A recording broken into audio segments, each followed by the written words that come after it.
So Fred, going on that spot, if an athlete was going to train and then after they got done training, what would they give them a defined practical thing to do to eat right after they get done training? Like what would you eat? Well, it depends upon what their training was. If they were a power lifter and they were just they just did 500-pound squats and 400-pound bench presses and they were doing power cleans or something like that, I think their diet would have to be a little bit different. They're going to need a little bit more protein, but they still need the carbohydrates to replace the glycogen. I think every diet should be a plant-based diet. Now, a lot of people that train that heavy, they don't eat enough fruits and vegetables because they find out when they eat more fruits and vegetables, their body weight stays down. They don't realize there's a direct correlation to their body weight to what's going on in their arteries. So they don't eat that much of the plant-based foods, and they use more of the proteins because they want to keep that muscular bulk. And when they do that, a lot of their muscles, they're holding more water when they do that. So that's not always the best way to go. How to recover from any type of athletic activity is to eat a plant-based diet. If you're a strength athlete and you're training extremely heavy, you need some more protein. There's no two ways about it. But you don't have to deviate or pervert a healthy diet to accomplish a goal, because that's distortion as far as I'm concerned.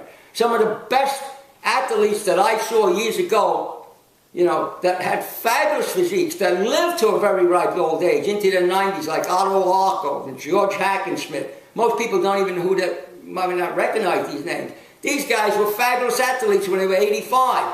They didn't have all the supplements we have today. A lot of people taking all the supplements today are not living as long as these gentlemen did, and they don't even look as good when they get to an advanced age.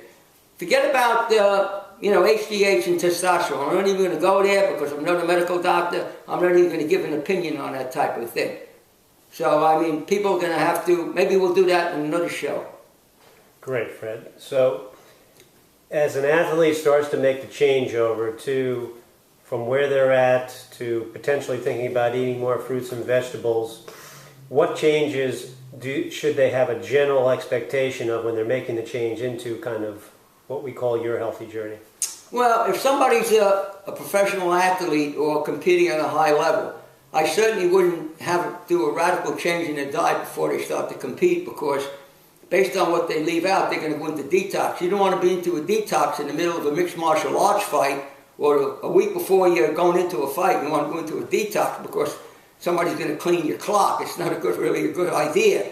So you have to know. I suggest people like that have guidance. Will they perform better? Yes, they will. I wouldn't do anything radical though, because they might have other issues where even though they'd be healthier, but they might not be as competitive at a much higher level. So I would gradually tell somebody to go into a gradual change. And I would also encourage people there's certain supplements that would be very beneficial, like the probiotics, the systemic enzymes, which reduce, are anti-inflammatory, and the digestive enzymes that you could absorb your food, make you more biologically efficient, and of course the different types of probiotics, which will help your lower and upper GI tract. Your upper GI tract is really, that's my focus for me. Of course, it's like a second brain. That's where it has everything to do with what's happening in your chemistry to make you be able to breathe on a cellular level. If you're all bogged down and you don't realize it, and even though if you go in the bathroom 3 times a day and it's the food you put into you 4 days ago, you're constipated whether you realize it or not. What you ate yesterday should be coming out of you today. So if you're not going to the bathroom, you got to make sure that you start going to the bathroom. Some of these things are definitely going to help you.